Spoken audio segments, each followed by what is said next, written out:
غلام ہیں، لیکن پھر اللہ نے ان کو اتنا اونچا رتبہ عطا فرمایا کہ وہ چل زمین پہ رہے ہیں۔ معراج کی رات میں ان کے پاؤں کی آہٹ اللہ نے میرے نبی کو جنت میں سنائی۔ تو حضور فرماتے ہیں اللہ نے نبوت کے لیے مجھے چنا اور میرے صحبت یافتہ صحابہ کو بھی اللہ نے چنا ہے کہ میری مجلس میں لائے ہیں۔ یہ وہی صحابہ ہیں جنہوں نے جان کی قربانی دی، مال کی قربانی دی، وقت کی قربانی دی، وطن کی قربانی دی، اور آج ہم ہزاروں میل دور بیٹھے لوگ بھی ایمان والی دولت اللہ نے ہمیں نصیب فرمائی ہے۔ اللہ واقعتاً ہمیں کامل مومن بنا دے۔ ان صحبت یافتہ صحابہ کرام میں کچھ ایسے خوش نصیب ہیں جنہیں اللہ نے السابقون الاولون فرمایا ہے کہ میرے نبی کی دعوت پر سب سے پہلے لبیک کہہ کر ایمان قبول کرنے والے۔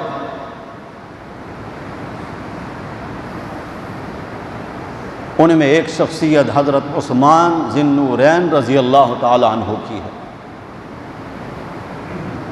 نبی کریم صلی اللہ علیہ وسلم کی پھوپھی ہیں ام حکیم البیضاء، اور یہ آپ صلی اللہ علیہ وسلم کے والد ماجد حضرت عبداللہ کے ساتھ جڑواں پیدا ہوئی ہیں۔ ان کے نواسے ہیں حضرت عثمان رضی اللہ تعالیٰ عنہ، یعنی نبی کریم صلی اللہ علیہ وسلم کی پھوپھی زاد بہن کے بیٹے۔ تو یہ رشتے میں میرے نبی صلی اللہ علیہ وسلم کے بھانجے ہیں۔ حضرت عثمان خود فرماتے ہیں کہ جب میں نے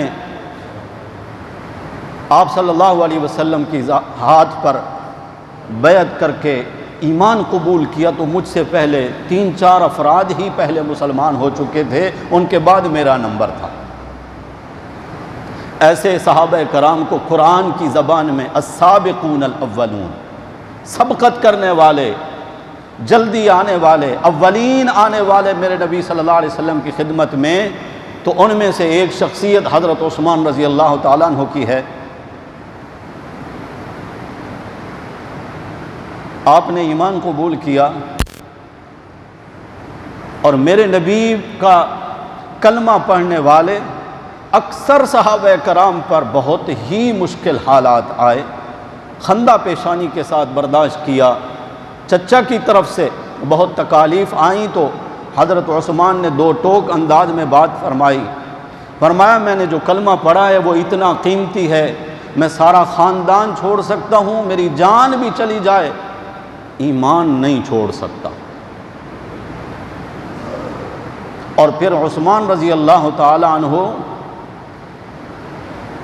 جن کا رشتہ میرے نبی کے ساتھ یہ ہے، وہ ان 10 صحابہ کرام میں شامل ہو گئے جنہیں عشرہ مبشرہ کہا جاتا ہے، کہ وہ 10 صحابہ جن کا نام لے کر اللہ کے نبی صلی اللہ علیہ وسلم نے ان کو دنیا ہی میں جنت کی بشارت سنائی ہے۔ ابو بکر فی الجنہ، عمر فی الجنہ، عثمان فی الجنہ، علی فی الجنہ، طلحہ اور زبیر، سعد اور سعید، عبد الرحمن بن عوف اور ابو عبیدہ بن جراح رضوان اللہ تعالی علیہم اجمعین، ان سب کے لیے نبی کریم صلی اللہ علیہ وسلم نے جنت کی بشارت سنائی، تو پھر یہ عشرہ مبشرہ کہلانے لگے۔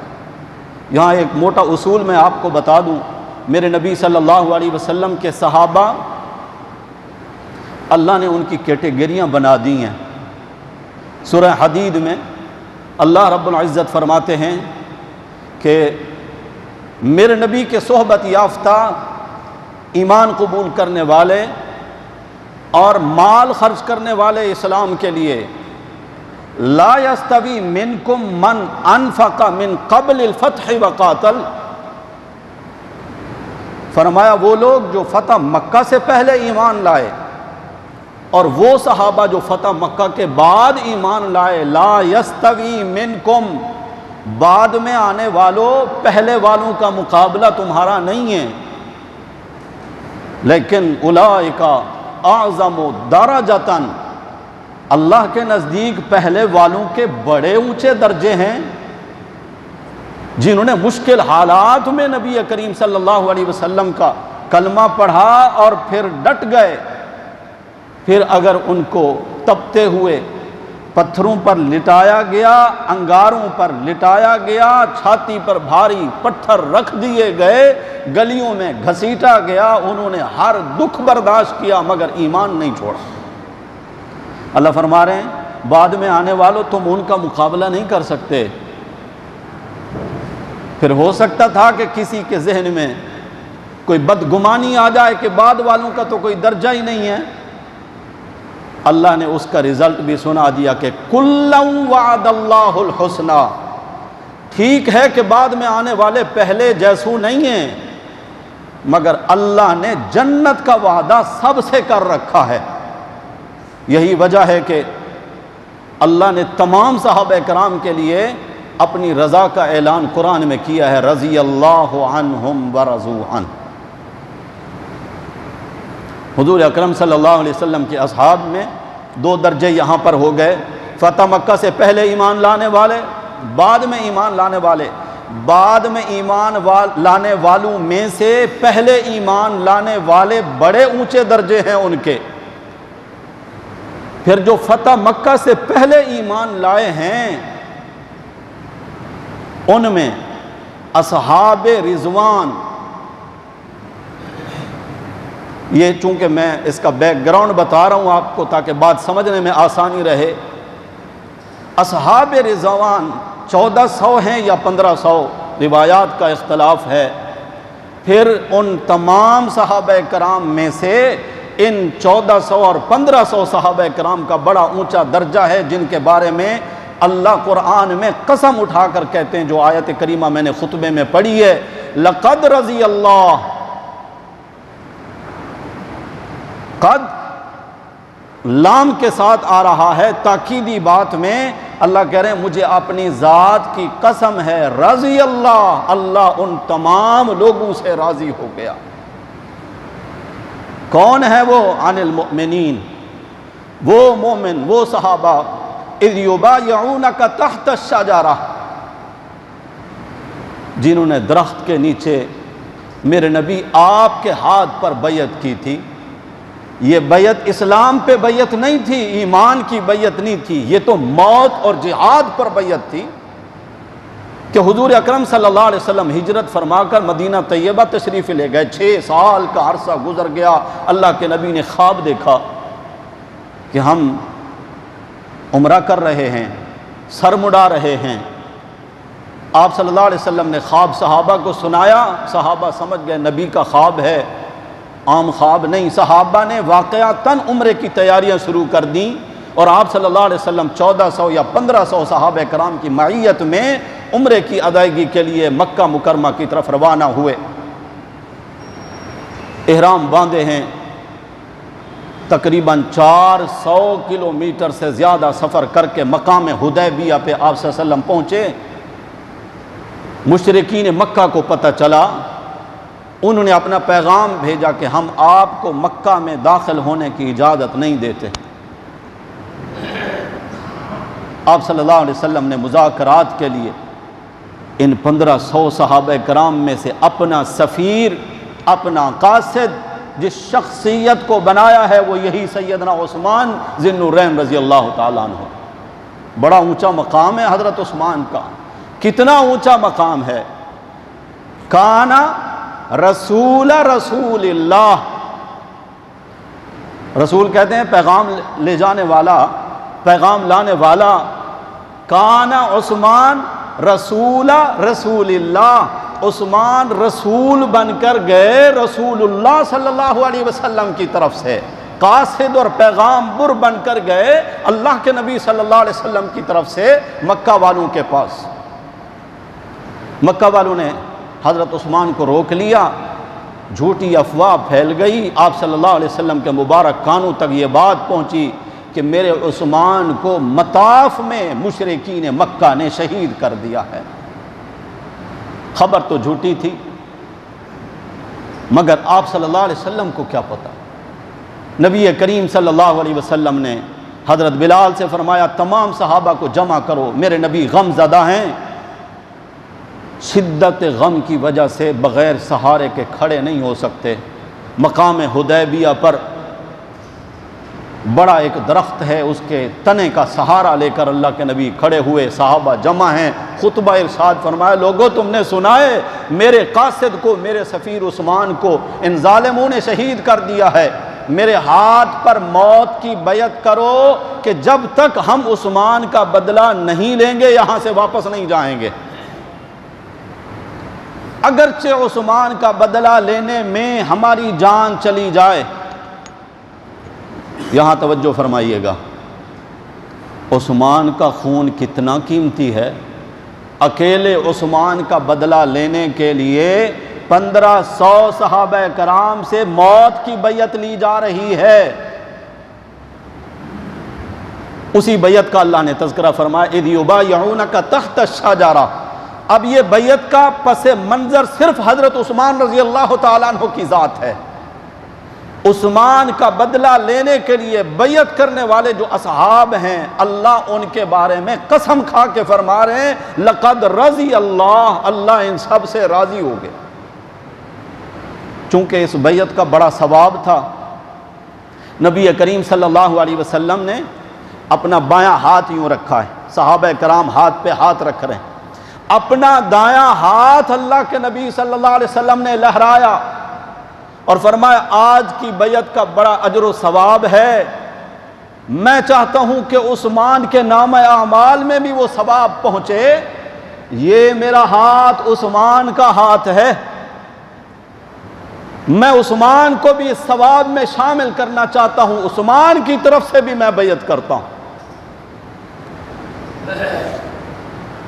آسمان کے رب نے کہا ان الذین یبایعونک، سورہ فتح ہے اس کا پہلا رکوع، ان الذین یبایعونک، وہ لوگ جنہوں نے آپ کے ہاتھ پہ بیعت کی ہے میرے پیغمبر، انما یبایعون اللہ، انہوں نے آپ کے ہاتھ پہ بیعت نہیں کی ہے، اللہ کے ہاتھ پہ بیعت کی ہے۔ اب منظر کیسا بنا ہے قرآن کا جملہ بعد میں سناتا ہوں، نیچے ہاتھ میرے نبی کا، اوپر ہاتھ 1500 صحابہ کے، آخری ہاتھ میرے نبی کا ہے جسے میرے نبی نے عثمان کا ہاتھ قرار دیا۔ اللہ فرماتے ہیں ید اللہ فوق ایدیہم، ان سب کے ہاتھوں پر اللہ کا ہاتھ بھی ہے۔ کیا مطلب؟ اللہ بھی عثمان کی فیور میں ہیں، اللہ بھی عثمان کے طرفدار ہیں۔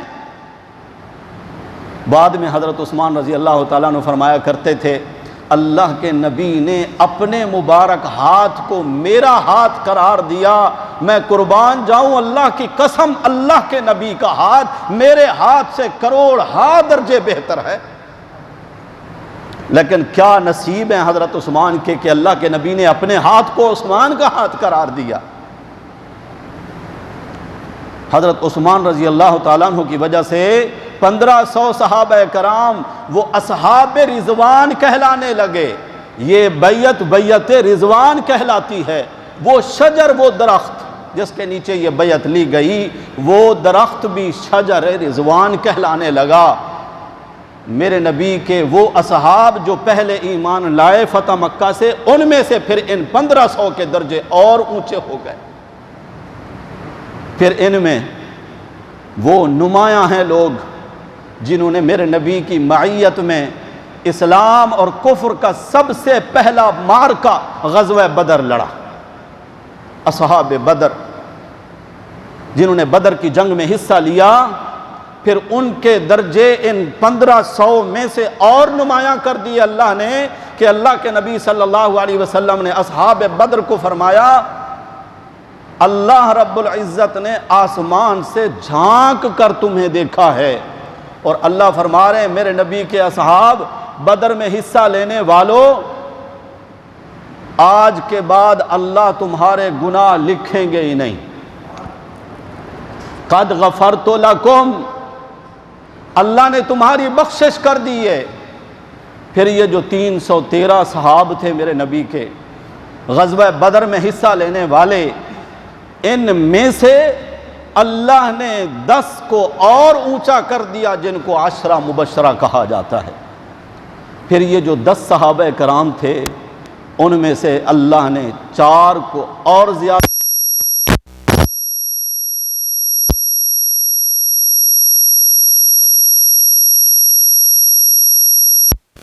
درجے الگ کر دیے۔ اللہ کے نبی صلی اللہ علیہ وسلم نے فرمایا 2 میرے وزیر آسمانوں میں ہیں، 2 زمین میں ہیں۔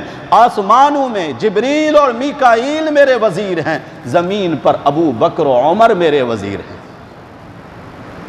پھر جب 2 کی آئی نا تو اللہ نے 1 کو اور اونچا کر دیا۔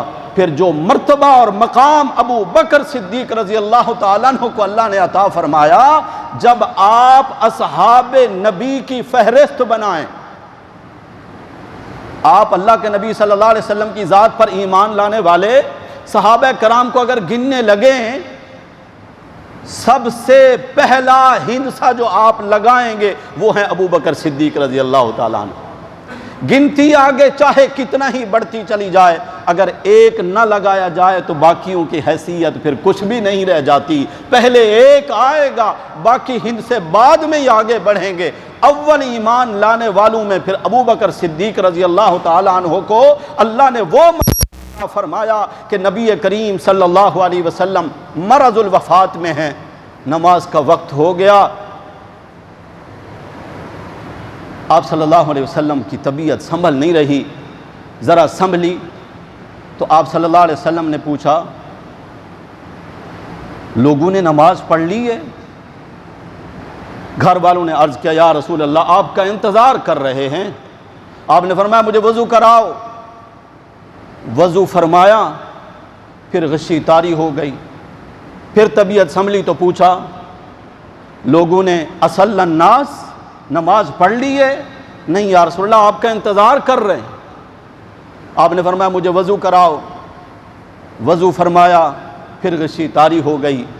3-4 مرتبہ ایسا ہوا، آپ صلی اللہ علیہ وسلم نے جب دیکھا کہ میں مسجد نہیں جا سکتا ہوں نماز کے لیے، تو اس وقت آپ صلی اللہ علیہ وسلم نے فرمایا مروا ابا بکر فلیصلی بالناس، ابو بکر سے کہو لوگوں کو نماز پڑھائیں۔ اما عائشہ رضی اللہ تعالیٰ عنہ عرض کرتی ہیں اے اللہ کے رسول میرے آبا رقیق القلب ہیں، ابا جان دل بڑا ان کا کمزور ہے، آپ کے مصلی پر ابو بکر کیسے کھڑے ہوں گے یا رسول اللہ؟ آپ کی غیر موجودگی میرے ابا رو رو کر گر پڑیں گے، نہیں پڑھا سکیں گے نماز۔ آپ صلی اللہ علیہ وسلم نے فرمایا مروا ابا بکر فلیصلی بالناس، میں کسی اور کا نام سننا نہیں چاہتا۔ 3 مرتبہ آپ صلی اللہ علیہ وسلم نے فرمایا۔ ابو بکر صدیق رضی اللہ تعالیٰ عنہ نے نبی کریم صلی اللہ علیہ وسلم کی حیات مبارکہ میں 17 نمازیں میرے نبی کے مصلی پر پڑھائی ہیں۔ ابو بکر کو اللہ اونچے درجے پر لے گئے ہیں۔ اصحاب رسول کی بات کر رہا تھا، ان میں سے ایک شخصیت ہیں حضرت عثمان رضی اللہ تعالیٰ عنہ کی، ذی-النورین کہا جاتا ہے انہیں،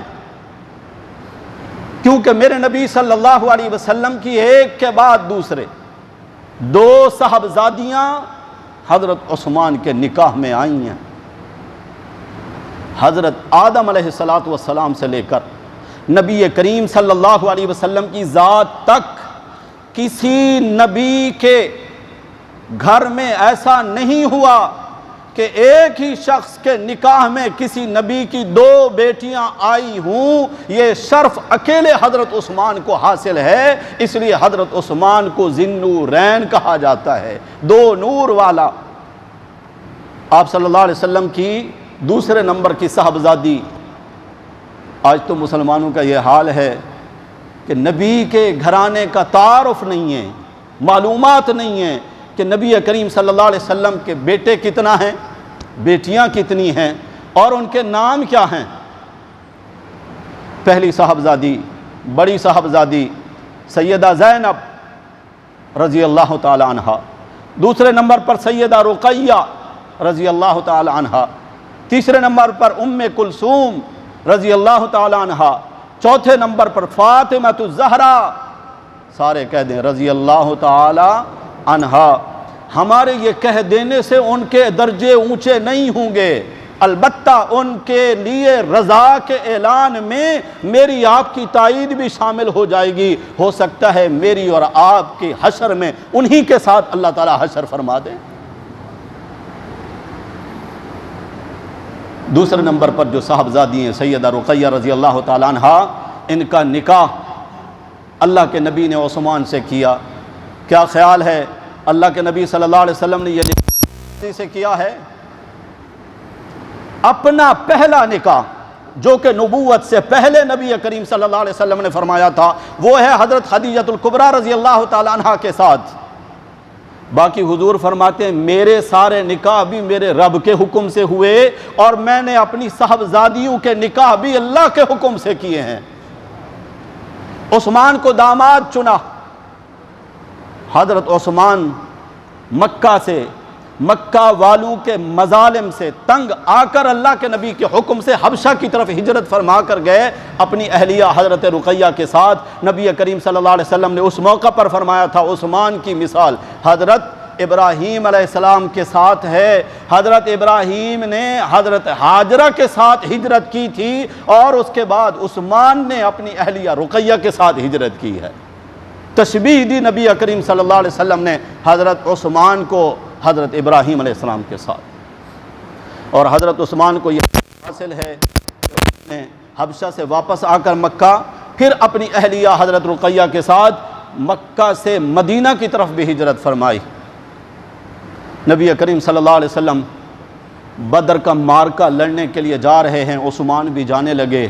حضور نے فرمایا عثمان تیری اہلیہ رقیہ بیمار ہے، میں بھی جا رہا ہوں، اپنی بیوی کی تیمار داری کے لیے تم رک جاؤ. میں اللہ سے امید کرتا ہوں اللہ تجھے بدر والوں جیسا ثواب عطا فرمائیں گے. اور نبی کریم صلی اللہ علیہ وسلم نے بدر کا معرکے کے بعد جب مال غنیمت تقسیم ہوا تو اس میں عثمان کا حصہ بھی نکالا. حضرت اسامہ بن زید رضی اللہ تعالیٰ عنہ فرماتے ہیں نبی کریم صلی اللہ علیہ وسلم کی فتح کی خوشخبری ہمیں ملی کہ حضور کو اللہ نے فتح عطا فرمائی ہے بدر میں. یہ خوشخبری ہمیں اس وقت ملی جب ہم آپ صلی اللہ علیہ وسلم کی صاحبزادی حضرت رقیہ رضی اللہ تعالیٰ عنہ کی وفات ہو چکی تھی. ہم ان کو دفن کر کے قبر پہ مٹی برابر کر رہے تھے. ہمیں اللہ کے نبی صلی اللہ علیہ وسلم کی خوشخبری ملی کہ اللہ نے ان کو فتح عطا فرمائی. جب حضور تشریف لائے بیٹی کی تدفین ہو چکی ہے. نبی کریم صلی اللہ علیہ وسلم جنت البقیع میں تشریف لائے ہیں. دعا فرمائی. حضور کی نظریں دیکھ رہی ہیں، ایک شخص نظر نہیں آ رہا. دیکھا تو درخت کے تنے کے ساتھ ٹوٹے بدن کے ساتھ عثمان ایسے بے ہوشی کی کیفیت میں بیٹھے ہوئے ہیں. حضور نے آواز لگائی عثمان. جی یا رسول اللہ. کھڑے ہو گئے، حضور کے پاس آئے. حضور نے ہاتھ پھیرا، تسلی دی، تسلی کی دعائیں دیں. حضرت عثمان رضی اللہ تعالیٰ عنہ سے حضور نے فرمایا عثمان اللہ کو یہی منظور تھا، اللہ نے تمہارے مقدر میں یہی لکھا تھا. حضرت عثمان نے جو جملے فرمائے ہیں ایمان تازہ ہو جائے گا آپ کا. حضرت عثمان رضی اللہ تعالیٰ عنہ عرض کرتے ہیں یا رسول اللہ صلی اللہ علیہ وسلم میرا گھر ٹوٹ گیا ہے، مجھے غم نہیں. میں اکیلا ہو گیا ہوں، مجھے غم نہیں. یا رسول اللہ میرا گھرانہ نبی کی بیٹی سے خالی ہو گیا ہے.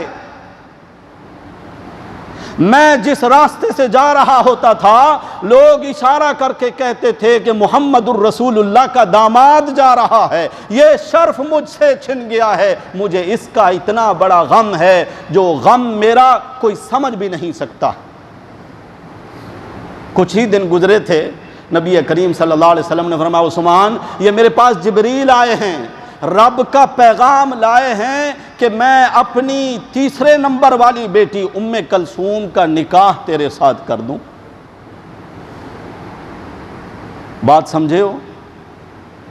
حضرت عثمان کے لیے ام کلثوم کا یہ رشتہ رب کا انتخاب ہے. اللہ نے میرے نبی سے عثمان کے لیے رشتہ مانگا ہے. اللہ نے کہا اپنی صاحبزادی ام کلثوم کا نکاح عثمان سے فرما دیجئے. نبی کریم صلی اللہ علیہ وسلم نے حضرت عثمان سے نکاح فرما دیا. اللہ کی تقدیر میں یہی تھا۔ کچھ عرصے کے بعد حضرت ام کلثوم رضی اللہ تعالی عنہا کا بھی انتقال ہو گیا، اور بی بی فاطمہ کا نکاح تو پہلے ہی ہو چکا تھا حضرت علی رضی اللہ تعالیٰ عنہ کے ساتھ۔ اس موقع پر تمام کتب حدیث میں، تمام کتب سیرت میں، تمام کتب تواریخ میں اللہ کے نبی صلی اللہ علیہ وسلم کا یہ فرمان موجود ہے۔ نبی کریم صلی اللہ علیہ وسلم نے فرمایا، عثمان کاش میری 40 بیٹیاں ہوتیں، ایک کے بعد ایک کا انتقال ہوتا چلا جاتا، میں اپنی ہر بیٹی تیرے نکاح میں دیتا۔ یہ جملہ وہی سسر کہہ سکتا ہے جس سسر کے داماد نے اس کے کلیجے کو ٹھنڈا رکھا ہو۔ اولاد والو، بیٹیوں والو، میری بھی الحمدللہ 2 صاحبزادیاں بیٹیاں شادی شدہ ہیں۔ وہ داماد کتنا اچھا لگتا ہے جس کے گھر میں آپ کی بیٹی خوش ہو، اور جس گھر سے بیٹی روتے ہوئے ماں باپ کے گھر میں آئے۔ انسان اولاد والا یہ سمجھ سکتا ہے وہ بیٹی نہیں ہوتی، وہ تو کلیجے کا ٹکڑا ہوتا ہے۔ خود اللہ کے نبی صلی اللہ علیہ وسلم نے اپنی بیٹی کے متعلق فرمایا، فاطمہ میرے جگر کا ٹکڑا ہے، جس نے فاطمہ کو دکھایا اس نے محمد صلی اللہ علیہ وسلم کا دل دکھایا ہے۔ یہ جملہ وہی سسر کہہ سکتا ہے داماد کے متعلق جس داماد نے سسر کے کلیجے کو ٹھنڈا کیا ہو۔ کتنا حضرت عثمان رضی اللہ تعالیٰ عنہ نے میرے نبی صلی اللہ علیہ وسلم کے کلیجے کو ٹھنڈ پہنچائی ہے۔ کروڑوں سلام ہوں سیدنا عثمان رضی اللہ تعالیٰ عنہ کی ذات پر۔ آج 18 ذی الحجہ حضرت عثمان رضی اللہ تعالیٰ عنہ کا یوم شہادت ہے۔ ہم یوم منانے کو اچھا نہیں سمجھتے، نہ شریعت مطہرہ نے اس کا حکم دیا ہے، نہ ہم یوم منا رہے ہیں، لیکن ہمارے ہاں ایسا ہوتا ہے کچھ اصحاب رسول کے ایام تو سرکاری سطح پر منائے جاتے ہیں اور کچھ کو گمنامی کے میں چھوڑ دیا جاتا ہے۔ آج میں نے مناسب سمجھا جنہوں نے میرے نبی کا ساتھ دیا، اولین اسلام لائے، اور انہوں نے اللہ کے نبی صلی اللہ علیہ وسلم سے جو دین لیا اس کو صرف اپنی ذات تک محدود نہیں رکھا، پوری دنیا تک اصحاب رسول نے ہی اسلام کو پھیلایا ہے، پہنچایا ہے۔ اور آج ہم بھی کلمہ گو ہیں، لا الہ الا اللہ محمد الرسول اللہ پڑھنے والے ہیں، ورنہ ہم بھی کسی بت خانے میں کھڑے ہو کر رام رام کر رہے ہوتے، ورنہ ہم بھی کسی گرجا گھر میں ہوتے، کسی گردوارے میں ہوتے۔ یہ تو اصحاب رسول کی وہ محنتیں، مشقتیں ہیں، جانیں دے کر ہم تک اسلام پہنچایا ہے۔ ان کا ذکر خیر ہم اپنے ایمان کی تازگی کا اور اس کے بڑھانے کا سبب اور ذریعہ سمجھتے ہیں۔ اللہ نے زندگی عطا فرمائی تو انشاءاللہ اس بات کو آگے بڑھائیں گے۔ اللہ ہم سب کو ان مقدس نفوس کے نقش قدم پر چلنے کی توفیق عطا فرمائے، آخرت میں اللہ ہمارا حشر بھی ان کے ساتھ فرما دے۔ آخر دعوانا الحمدللہ۔